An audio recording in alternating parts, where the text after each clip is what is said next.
चलिए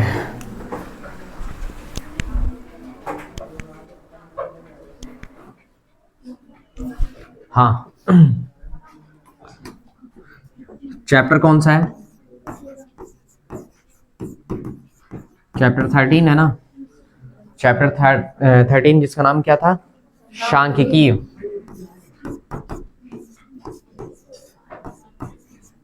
सांख्यिकी, स्टैटिक्स। देखो, पहली चीज तो ये बिल्कुल पता होना चाहिए, ठीक है, कि हमारे पास आएगा कितने नंबर का और पढ़ना क्या क्या है पहले, ठीक है। चूंकि एनुअल की बात हो रही है, सीधी सी बात है, तो पढ़ना क्या क्या है और पूछा क्या क्या जाएगा यहाँ से, ठीक है। पूछने की क्या संभावना है और एग्जाम में आएगा क्या, और दूसरी चीज ये भी कि हम यहाँ से पढ़ेंगे क्या क्या, ठीक है। तो सबसे पहली चीज तो यहाँ से बोर्ड एग्जाम में तुम्हारे पास आएगा टोटल शायद 6 नंबर का, ठीक है। मेरे हिसाब से शायद 6 ही नंबर का आना है, ठीक। तो एक काम करते हैं, देख ही लेते हैं कि कितने अंक का आना है निकल के।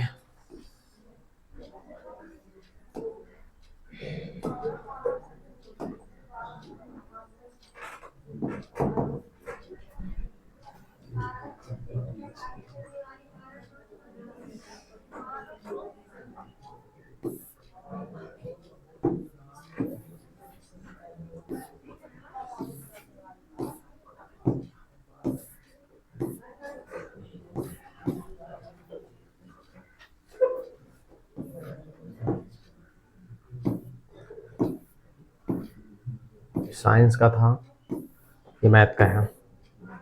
देखो, हाँ 5 नंबर का आएगा। कितने नंबर का आएगा? 5 का, ठीक है। अच्छा 5 का आएगा तो एक 4 नंबर का क्वेश्चन बिल्कुल फिक्स है। देखो, इससे पहले प्रायिकता पढ़ रहे थे, प्रायिकता से 6 नंबर का आना है। 6 नंबर में 2-2 नंबर के 2 क्वेश्चन रहेंगे और 2 ऑब्जेक्टिव रहेंगे। यहाँ से 5 नंबर का बनेगा, ठीक है। चलो अब देखो पढ़ना क्या क्या अपन को, ये देखते हैं। 4 अंक का एक क्वेश्चन आएगा और एक क्वेश्चन आएगा या तो माध्य का आएगा, या तो मध्यिका का आएगा, या तो बहुलक। मतलब 3 चीजों में से 3 चीजें आपसे बननी चाहिए, माध्य, मध्यिका, बहुलक। ये फिक्स है कि 4 नंबर का कोई एक क्वेश्चन जरूर आएगा, ठीक ना। और सबके सब आसान है, ठीक है। देखो यहाँ पे हमको पढ़ना क्या है, पहले ये ध्यान रख लेते हैं, फिर उसके बाद तो सब चलेगा। देखो यहाँ पे हमको पढ़ना है माध्य, ठीक, माध्य निकालना है। अच्छा माध्य क्या कहलाता है, पहले हमको ये भी पता होना चाहिए। तो माध्य कैसे निकाला जाता है? तो माध्य निकालेंगे अपन कैसे? माध्य को जनरली हम यहाँ पे लिखेंगे, माध्य को एक्स बार से, ठीक है। और एक्स बार क्या कहलाता है? सभी आंकड़ों का योग और बटे उसकी कुल संख्या, ठीक है। कैसे निकालेंगे माध्य?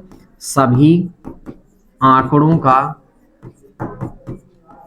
का योग और बटे क्या हो जाएगी? यहां पे देखो, सभी आंकड़ों का योग बटे आंकड़ों की कुल संख्या। किसकी? आंकड़ों की कुल संख्या। अच्छा पेपर में पता है एक कॉन्सेप्ट हमेशा पूछता है, ठीक है। ये प्रश्न ये कहता है कि 1 से लेकर 5 तक की, मतलब 1 से लेकर के 5 तक की समस्त प्राकृतिक संख्याओं, मतलब 1 से 5 तक की प्राकृतिक संख्याओं का क्या करना है? माध्य ज्ञात करना है। 1 से लेके कहां तक? 5 तक। तो देखो मान लो 1 से लेके 5 तक के लिए बोला, तब आप क्या करेंगे? तब आप जब माध्य निकालेंगे ना, तो देखिए 1 से लेके 5 तक, तो 1 2 3 4 और ये 5, और बटे कितनी संख्या है टोटल? 5। अगर हम इसको देखें तो कितना हो गया? 5 4 9 9 3 12, 12 और 3 कितना हो गया? 15। 15 बटे कितना? 5, और कट के कितना आ जाएगा? 3।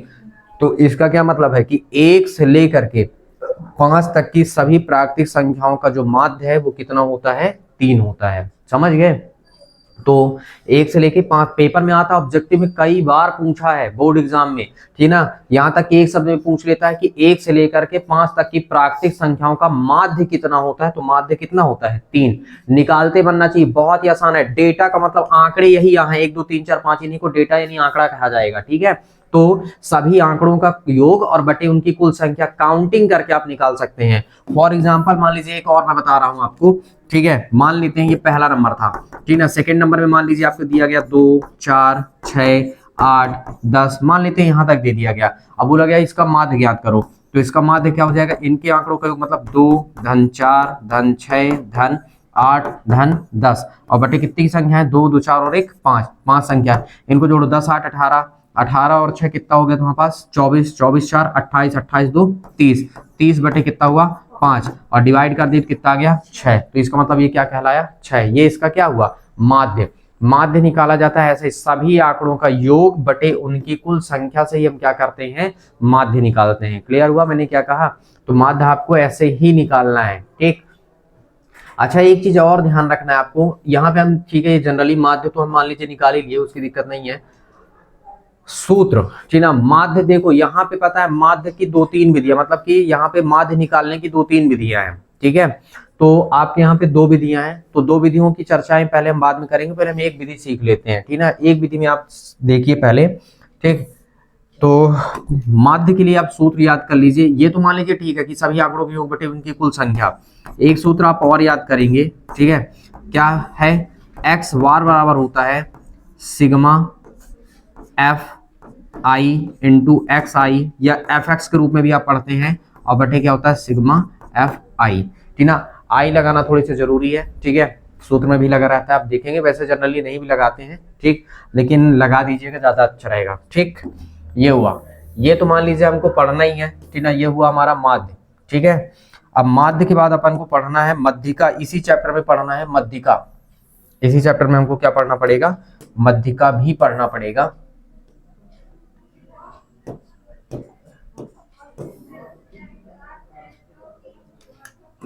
ठीक जिसको आप यहाँ पे माध्यक के नाम से मध्यिका यानी माध्यक माध्यक या मध्यिका ठीक ना कुछ भी कह सकता है ठीक है। वही माध्यक है वही मध्यिका है ठीक है।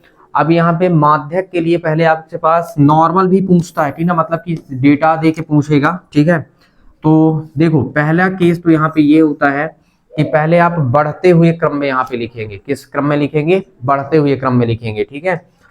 यदि n का मान यहाँ पे मान लीजिए 2 कंडीशंस यहाँ से निकलेंगी ठीक ना। पहली कंडीशन आपके पास क्या है यदि n का मान आपके पास क्या है विषम है।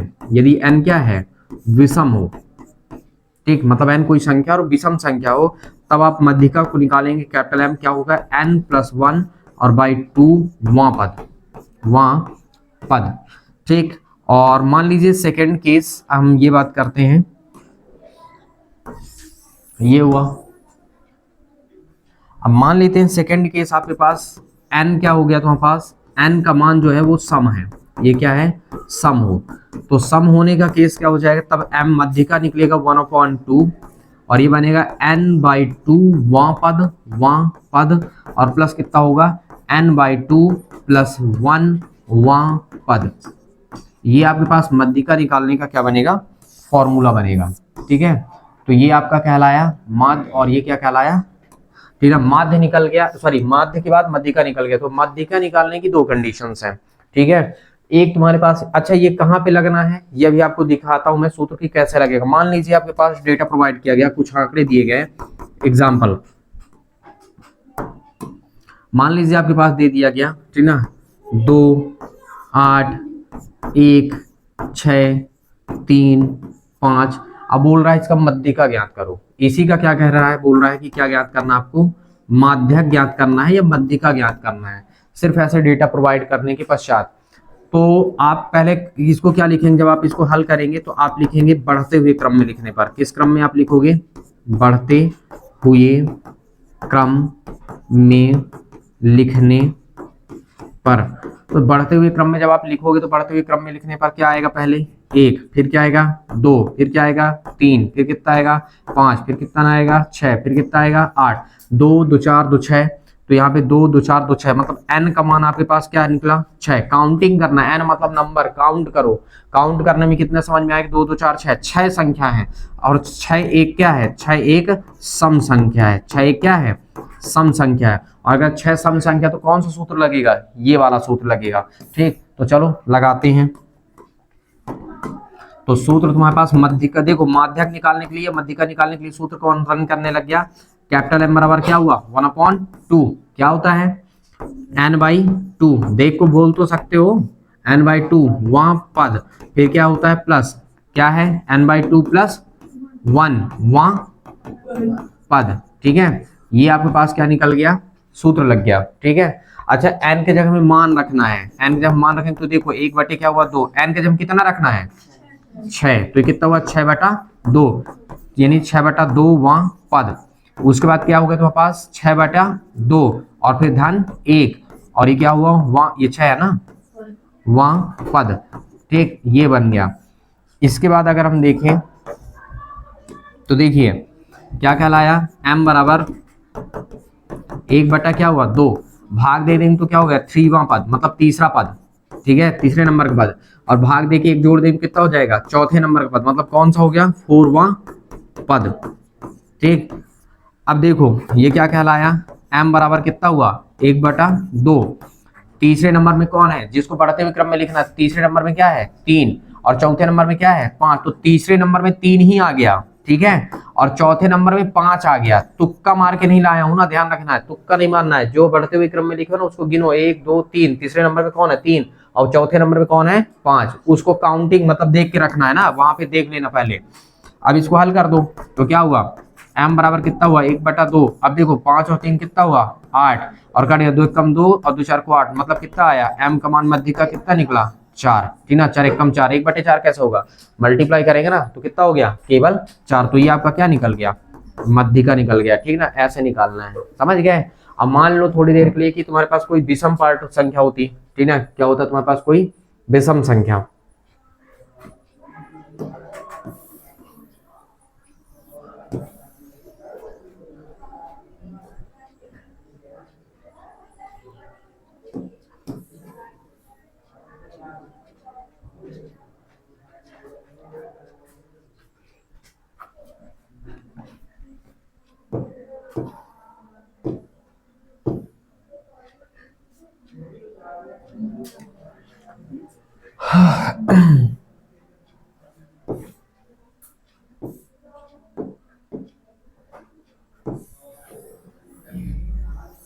इसको मैं और ऊपर शिफ्ट किए दे रहा हूं, ठीक है, कलर चेंज कर देता हूं।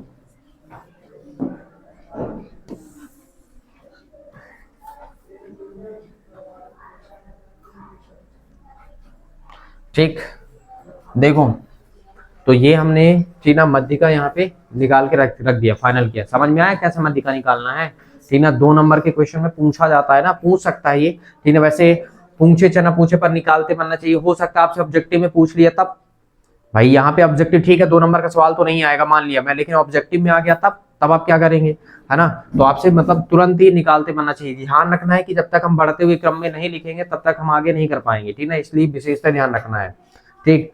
अच्छा एक चीज और, ठीक ना, ये तो ठीक है कि अपन निकाल ही लिए, नेक्स्ट आपके पास मध्यिका के लिए तुम्हारे पास एक और फॉर्मूला लगाना पड़ेगा तुमको, जिसको मध्यिका को जनरली हम किससे लिखेंगे m से लिखेंगे ना, ध्यान रखना। तो चलो ज्ञात ही कर लेते हैं इकट्ठा। मध्यिका के बाद पहले था तुम्हारे पास, पहले में तुम्हारे पास सिलेबस में रखा गया है, पहले माध्य रखा है, फिर मध्य बहुलक रखा है, उसके बाद कहीं जाके मध्यिका रखा है, ठीक है ना। तो चलो देखते हैं,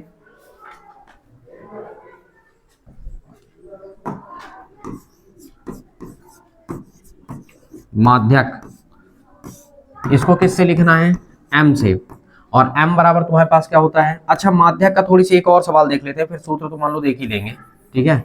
मान लो प्रश्न आ गया, एक और एग्जांपल देखते हैं, मान लो 2 8 10 6 4, इसका बोल रहा है कि भैया आप माध्यक ज्ञात करो, ठीक है, किसका ज्ञात करना है, इसका माध्यक ज्ञात करना है। माध्यक ज्ञात करने से पहले सबसे पहले पहला काम क्या रहता है कि हम पहले बढ़ते हुए क्रम में लिख लें, ठीक है। तो हम क्या लिखेंगे हल, देखो जनरली वैसे गणित की भाषा में लिखना है, ठीक ना, आरोही क्रम या अवरोही क्रम में लिखने पर, तो आरोही अवरोही क्रम से क्या होता है बच्चे हमेशा कंफ्यूज हो जाते हैं, ठीक ना, कि किसको बढ़ता हुआ क्रम कहते हैं किसको घटता हुआ क्रम कहते हैं, इसलिए सबसे अच्छा तरीका है कि आप लिख दो बढ़ते हुए क्रम में लिखने पर, समझ गए। नहीं तो कंफ्यूजन आता है ना कि आरोही अवरोही में डिफरेंस नहीं कर पाते हैं कि अवरोही को लिखें कि आरोही लिखें कि क्या लिखें, है ना, कितना भी बता दो बीच में भूल ही जाएंगे, ठीक ना, इसलिए तुम सबसे अच्छा तरीका है कि क्या लिख लो बढ़ते हुए क्रम में लिखने पर, ठीक है ना। तो ध्यान रखना कि हम किस क्रम में लिखेंगे, पहले दिए हुए आंकड़ों को बढ़ते हुए क्रम में, तुम ऐसा भी लिख सकते हो कि दिए हुए आंकड़े को जो दिया गया है, दिए हुए आंकड़ों को बढ़ते हुए क्रम में लिखने पर, बढ़ते हुए क्रम में लिखने पर। तो बताओ बढ़ता हुआ क्रम कौन कौन आएगा, पहले कौन आएगा, फिर फिर फिर फिर। अब काउंटिंग करना है, काउंटिंग करना है तो n का मान निकल आएगा। कितने हुए, 2 2 4 और 1 5। अब 5 किस प्रकार की संख्या है, विषम संख्या है। और अगर विषम संख्या तो हमारे पास फॉर्मूला कौन सा लगेगा, अगर विषम संख्या है तो सूत्र कौन सा लगेगा मध्यिका के लिए, m बराबर n+1/2वां पद। ठीक, तो अब देखिए इस केस में क्या होगा, n का मान कितना है 5 धन 1 और बटे कितना हुआ 2, और ये तो वहां पास कितना हुआ वां पद। मतलब इसका क्या मतलब, 5 1 6, 6 में 3 का भाग दे दिया, 6 में 2 का भाग दे दिया, कितना गया 3 वां पद। अब बताओ तीसरे नंबर में कौन है, 1 2 3, तीसरे नंबर में कौन है 6, वही आपका 6 क्या कहलाया आंसर, ये है आंसर। ऐसे निकाला जाता है, समझ गए, सब कैपिटल में रहेंगे, स्मॉल में किसी को नहीं लिखना है, समझ गए। तो ये है ऑब्जेक्टिव में पूछ सकता है, आई बात समझ में, किस में पूछ सकता है तुमसे, ऑब्जेक्टिव में पूछा जा सकता है, ठीक ना। दे देगा, ठीक ना, दिए गए आंकड़ों की मध्यिका बताइए, ठीक ना, दिए गए आंकड़ों का क्या बताना है तुमको, मध्यिका बताना है, समझ गए। तो मध्यिका पूछता है। वैसे मध्यिका का एक मतलब यह है सीधे सीधे बीच का मान, किसका मान, बीच का। देखो 5 तो है तो 5 में 2 इधर छोड़ दो, 2 इधर छोड़ दो, कितना आ गया 6। लेकिन हर एक जगह ये चीज नहीं फॉलो होता ना, समस्या तो ये है, ठीक है, हर एक जगह नहीं हो सकता फॉलो, ठीक है। तो इस केस में तुमको ध्यान रखना है कि हमको माध्य या मध्यिका, मतलब मध्यिका हमको कैसे निकालना है, माध्य भी कैसे निकालना है, ठीक है। क्योंकि कभी कभी पता है डेटा लिख के बोलता है माध्य ज्ञात करो, तो माध्य का मतलब क्या है, सभी आंकड़ों का योग बटे उनकी कुल संख्या। और मध्यिका का मतलब तुम्हारे पास क्या हो जाएगा, 2 केस से निकलेगा, एक सम से निकलेगा और एक विषम से निकलेगा, ठीक है। अच्छा ये तो मान लो ठीक है, एक वर्ड आपको सीखना पड़ेगा यहाँ पे, बहुलक, ठीक है ना। एक वर्ड है जिसका नाम क्या है, बहुलक।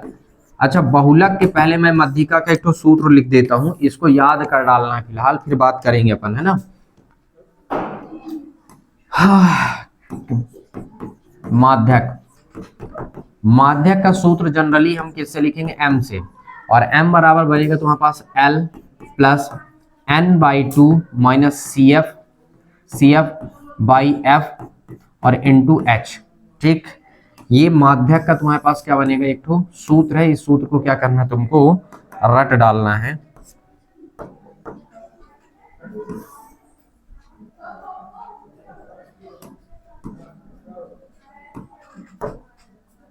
ठीक, L क्या है, ठीक ना, n/2 क्या है, CF क्या है, F क्या है और H क्या है, ये सब बाद में बताएंगे, ठीक है। बस ये ध्यान रखना है कि अभी फिलहाल इस सूत्र को क्या करना है, लिख के याद करना है, ठीक है। 2-4 बार लिखना, याद करना, फिर अभी हम सब बता देंगे, माध्य जब बताएंगे ना, माध्य के बाद जब मध्यिकम चलेंगे तो बता देंगे, पर फिलहाल थोड़ी से कुछ चीजों को आप लिख के ध्यान रखेंगे तो याद हो जाएगा, ठीक है। ये सब कहाँ से आ रहे हैं, क्या है, सब दिखाएंगे।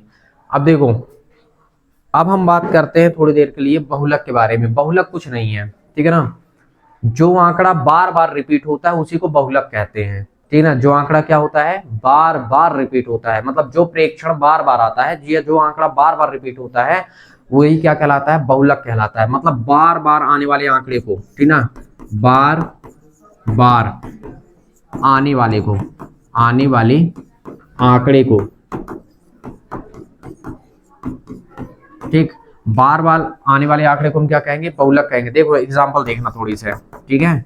मान लो 2 6 8 2 3 4 2, ठीक, 10, इसमें बहुलक कौन है, कौन है बार बार आया है, सबसे ज्यादा बार आए तो कौन आया है 2, तो मतलब बहुलक कौन है 2। ये पूछता है, इतना छोटा छोटा क्वेश्चन करता है, ये मतलब बहुत ही आसान टाइप में पूछता है, मतलब आप कर ले जाए ऐसा क्वेश्चन बनता है, ठीक ना। अब आप अच्छे से नहीं पढ़ेंगे तो इस केस में नहीं बनेगा, ठीक ना। मान लीजिए 8 10 3 10 2 10 11 10, इसमें कौन है, समझ में आ गया ना कि 10 है। तो जो आंकड़ा बार बार रिपीट होता है, जो आंकड़ा क्या होता है बार बार रिपीट होता है, उसी को हम क्या कहते हैं, बहुलक। बार बार आने वाले डेटा को ही क्या कहा जाता है, बहुलक कहा जाता है। क्लियर हुआ, ठीक। हमको सिर्फ 3 चीजें यहाँ पे पढ़नी है, ठीक ना, माध्य, मध्यिका और बहुलक, ठीक ना, इसके अतिरिक्त कुछ नहीं है। माध्य पढ़ेंगे, मध्यिका पढ़ेंगे और क्या पढ़ेंगे, बहुलक पढ़ेंगे, ठीक है। तो इसमें देखो बताना, A B D X A Y Z A, इसमें क्या है, इसमें A नामक, ठीक ना, A जो है वही क्या है तुम्हारे पास बहुलक है। क्लियर हुआ?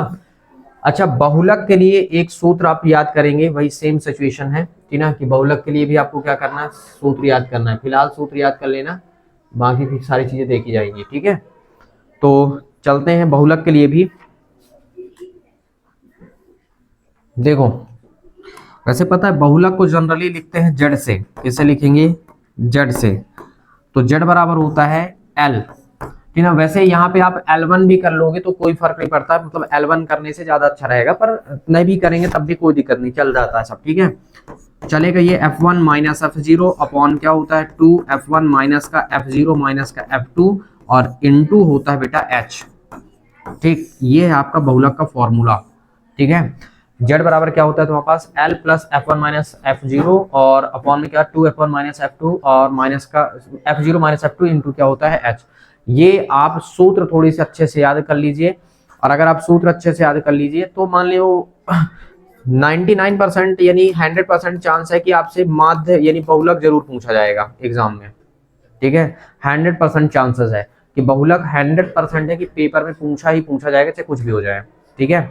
तो अभी हम बात करते हैं माध्य के बारे में, बात कर लेते हैं, और मध्यिका और बहुलक सब के बारे में बात करते हैं थोड़ी। तो चलिए एक क्वेश्चन पर पहले माध्य का देख लेते हैं कि माध्य में क्वेश्चन क्या पूछता है, ठीक है। माध्य निकालते बनना चाहिए, ठीक ना, क्वेश्चन कोई से भी आ जाएगा, ठीक ना, उससे दिक्कत नहीं है, माध्य निकालते बनना चाहिए। तो माध्य का फॉर्मूला आपके पास है ना, कि माध्य हम कैसे ज्ञात करेंगे, ये था, ठीक। तो आप इस फॉर्मूले से क्या कर सकते हैं, माध्य को निकालना है, ठीक है। बाकी जो डेटा ऐसे दिए जाते हैं, ठीक ना, उनको हम क्या करते हैं, इनसे निकाल लेते हैं, ठीक ना। लेकिन आप स्पेशली डाटा जो तुम्हारे पास क्या डिब्बा बना के देगा ना, उसको आप यहाँ से ज्ञात करोगे, ठीक है। चलो देखते हैं।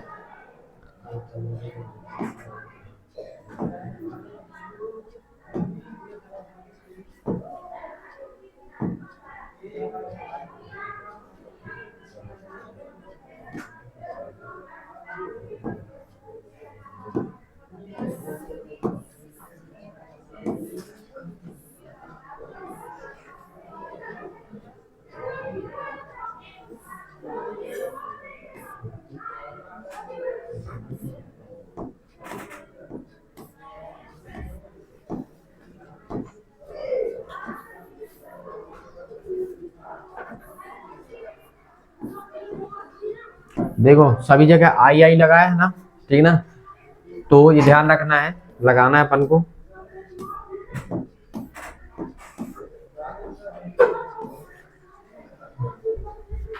एग्जाम्पल के सवालों को अपन बाद में देखेंगे, ठीक है।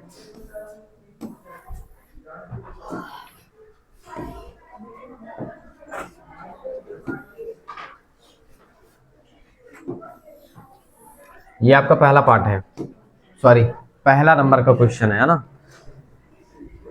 देखो 13.1 का पहला नंबर का क्वेश्चन है ये, ठीक है। 13.1 का फर्स्ट, विद्यार्थियों के एक समूह द्वारा अपने पर्यावरण संचेतना अभियान के अंतर्गत एक सर्वेक्षण किया गया, जिसमें उन्होंने एक मोहल्ले के 20 घरों में लगे हुए पौधों से संबंधित निम्नलिखित आंकड़ों को एकत्रित किया। प्रति घर माध्य पौधों, देखो प्रति घर माध्य क्या ज्ञात करना है, माध्य पौधों की संख्या, मतलब प्रति घर माध्य ज्ञात करना है, कुल मिलाकर माध्य पौधों की संख्या ज्ञात करना है। सीधी सी बात यह है कि आपको माध्य ज्ञात करना है, और माध्य ज्ञात करने के लिए आपने किस विधि का प्रयोग किया है और क्यों, ठीक ना। पेपर पूछ रहा है कि आप कौन सी विधि का उपयोग करेंगे, तो प्रत्यक्ष विधि पता है, यहाँ पे दो विधि है, प्रत्यक्ष विधि और एक तुम्हारे पास कल्पित माध्य विधि है, ठीक है। तो प्रत्यक्ष विधि का आप यूज करो, पहले सीख लो, ठीक है। तो प्रत्यक्ष विधि से क्या हो जाएगा आपके पास, वो आपको आसान थोड़ी से पड़ेगा। तो चलते हैं और देखते हैं, देखो कैसे करना है ये अब हम देखते हैं, ठीक है। देखिए लाइट गई, देखो पहले नंबर में क्या बनाया गया है आपके पास, जब आप करो क्या हल, ठीक, पौधों की संख्या, पौधों की संख्या, फिर क्या बोला गया है, घरों की संख्या, क्या है, घरों की संख्या। हाँ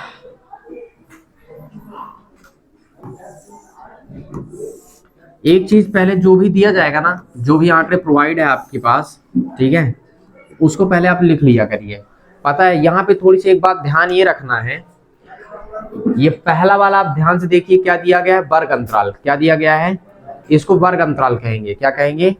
वर्ग अंतराल है, ठीक ना। डिस्टेंस जो दिया गया वही है, वर्ग अंतराल के नाम से जाना जाएगा, ठीक। तो वर्ग अंतराल पहले नंबर में कहां से कहां तक का है? 0 से लेके 2 का है, फिर 2 से कहां का है? 4 का, फिर 4 से 6 का, फिर 6 से 8 का, 8 से 10 का, ठीक है। फिर क्या आपके पास? 10 से 12 का, 12 से, ठीक है। अब ध्यान दीजिएगा, सेकंड वाला क्या दिया गया है? 1, फिर कितना है? 2, फिर कितना है? 1, फिर कितना है? 5, फिर कितना है? 6, फिर कितना है? 2, फिर कितना है? 3, ठीक है। पता है वर्ग अंतराल के जस्ट सेकंड वाला, ठीक ना, रट लीजिए आप कि वर्ग अंतराल के जस्ट सेकंड वाला कहलाता है एफ आई, ठीक है। ये एफ आई कहलाएगा। क्या कहलाएगा? एफ आई, जस्ट सेकंड वाला, ठीक है। तो ये तो हमको दिया गया है, ये दिया गया है। अच्छा एच क्या कहलाता है? ध्यान से देख लो, यहीं पे देख लो, इनके बीच के वर्ग अंतराल के बीच के डिस्टेंस को ही हम उसकी हाइट यानी एच के नाम से जानते हैं, एच कहते हैं। तो देखो 0 से 2, 2 से 4, 4 से 6, 6 से 8, 8 से 10, 10 से 12, 12 से 14, सभी के बीच कितने का डिस्टेंस है? 2 का, ठीक है। तो एच का मान 2 ही है। क्लियर हुआ? ये तुम्हारे पास क्या हुआ? यहाँ से फ्रीक्वेंसी, मतलब कि देखो कहने का मतलब जानते हो, फ्रीक्वेंसी ये आवृत्ति है, एफ का मतलब फ्रीक्वेंसी आवृत्ति। 0 से 2 एक बार आया, 2 से 4 2 बार आया, 4 से 6 एक बार आया, 6 से 8 5 बार आया, और 8 से 10 6 बार आया, 10 से 12 कितना आया तुम्हारे पास? 2 बार आया, और 12 से 14 कितनी बार आया? 3 बार। तो सबसे ज्यादा आवृत्ति किसकी हुई है? 8 से 10 की, ये सबसे ज्यादा 6 बार आया है, ठीक है। अब देखो एक होता है, अब हमारे पास चूंकि सूत्र में अगर हम देखें, अगर आप सूत्र देखोगे तो क्या होता है? एक्स वार बराबर क्या होता है? सिग्मा। इसको सिग्मा पढ़ते हैं, सिग्मा का मतलब होता है जोड़, ठीक ना। इसको हम क्या पढ़ते हैं? ये कहलाएगा सिग्मा, ठीक ना। बुक में देखना अच्छे से बना है, ठीक ना। ये तुम्हारे पास क्या कहलाता है? इसको हम पढ़ेंगे सिग्मा, ठीक है ना। सिग्मा का मतलब क्या होता है? योग। इसका मतलब क्या होता है? सिग्मा का मतलब होता है योग, ठीक ना। ये आपको ध्यान रखना है। अब देखो तो यहाँ पे हम क्या कर रहे हैं? अब देखो इसका हम निकाल एक्स, हम सॉरी अभी तो सूत्र पूरा नहीं हुआ, ठीक है। और बटे तुम्हारे पास कितना हुआ? सिग्मा एफ आई। मतलब देखो एफ आई और एक्स आई का पहले गुणा करना है, फिर जोड़ना है, और यहाँ पे केवल एफ आई को क्या करना है? जोड़ना है। क्लियर हुआ? इसका ये मतलब है। तो पहले हमारे पास एक्स भी चाहिए, तो एक्स आई तो हमारे पास है ही नहीं, इसका मतलब हम एक्स को कहते हैं मध्य बिंदु। तो ये तुम्हारे पास क्या निकलेगा? मध्य बिंदु। तो मध्य बिंदु को हम किससे लिखेंगे? एक्स आई से लिखेंगे। अच्छा मध्य बिंदु निकालेंगे कैसे ये देखना है, और लास्ट वाला एक और निकालेंगे अपन, 4 स्टेप यहाँ पे बनेंगे, ठीक। अब हमारे पास क्या हुआ? अब गुणा करेंगे ना, तो एफ आई और इंटू क्या हो जाएगा बेटा? एक्स आई हो जाएगा, क्योंकि देखो एफ आई एक्स आई सूत्र में था ना, एफ आई एक्स आई, तो हमको निकालना भी पड़ेगा। एक्स आई कैसे निकाला जाता है?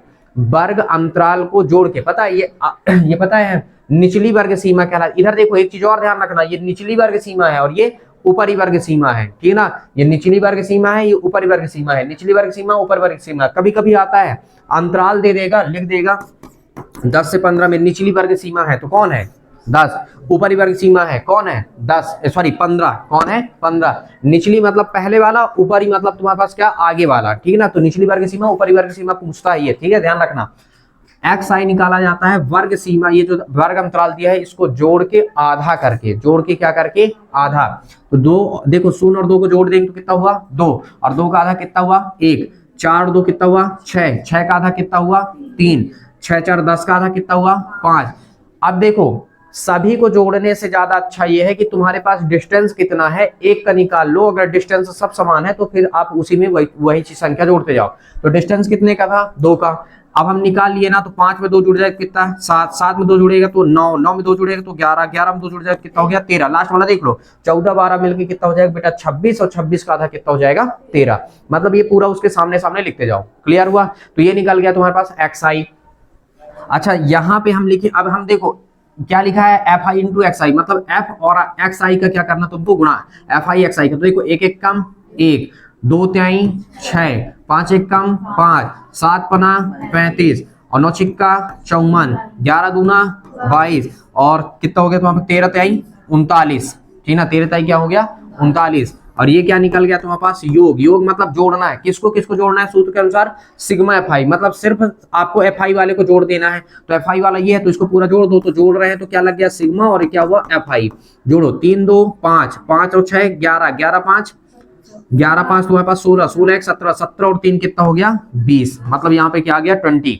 ठीक है, अब देखो क्या बोला गया सूत्र में के अकॉर्डिंग, देखो एफ आई और एक्स आई वाले को हमको क्या करना है, जोड़ना है, योग करना है। तो ये तुम्हारे पास कितना हुआ सिग्मा एफ आई और क्या हुआ एक्स आई, इसको जोड़ते हैं कितना हो गया, देखो 9 2 11, 11 4 15, 15 5 20, 20 5 25, 25 और 6 31 और 1 32 की 2, यही आएगा ना। अच्छा जोड़ लो, 6 1 7, 7 5 12, 12 और 5 कितना हो गया 17, 17 4 21, 21 और 2 23 और 23 और 9 23 और 9 32, 32 के 2 हासिल 3 3 3 6 6 2 8 8 5 13, 13 और 3 कितना हो गया 16, 162। ठीक है, ये निकल गया, मतलब अब हमने क्या किया सबको जोड़ लिया। अब देखो हमारे पास क्या बोल रहा था माध्य, तो तुम्हारे पास क्या हो जाएगा सूत्र। तो सूत्र में आप क्या लिखेंगे यहाँ पे माध्य। अब आप माध्य ज्ञात कर रहे हैं, तो माध्य आप ज्ञात करेंगे तो बेटा यही तो आपका सूत्र है। चलो अभी हम इसको यहीं पे ले आते हैं। ठीक है, ये आपका क्या निकल गया सूत्र। ठीक, ये आ गया ना सूत्र, माध्य आप ज्ञात कर रहे हैं और ये निकला आपका सूत्र। अब बताइए आप एक्स वार, ठीक, तो इसका मान कितना है आपके पास 162, इसका मान कितना बेटा आपके पास 20, इसका मतलब आपके पास एक्स वार का मान कितना बन गया आधा, मतलब देखो इसको काटेंगे 2 से कट जाएगा तो कितना हो गया 81 और ये कितना हुआ 10। अब 10 से अगर हम डिवाइड करेंगे तो कितना आएगा 8.1, मतलब आपका माध्य कितना निकला 8.1। ठीक, तो ये है तुम्हारे पास माध्य ज्ञात करने का तरीका। क्लियर हुआ कि आपको माध्य कैसे, मैं यहाँ पे बगल में दिखा देता हूँ ताकि आपको दिखाई दे स्पष्ट। ठीक, तो बेटा ये है तुम्हारे पास माध्य ज्ञात करने का तरीका, इस तरीके से माध्य को ज्ञात करना है। अब जितने भी क्वेश्चन हैं ठीक ना, सेम मेथड से सेम पैटर्न पे लगाना है, समझ गए। तो आप सब एक ये प्रत्यक्ष विधि है ठीक ना, लास्ट में बोला ना कि आपने प्रत्यक्ष विधि का प्रयोग क्यों किया, तो ये प्रत्यक्ष विधि थोड़ी सी आसान पड़ जाता है इसलिए हमें यूज कर लिए हैं, समझ गए। तो इस तरीके से आपको करना और जितने भी क्वेश्चन हैं आपको यहीं से हल करना इसी तरह से, समझ गए। तो लिखो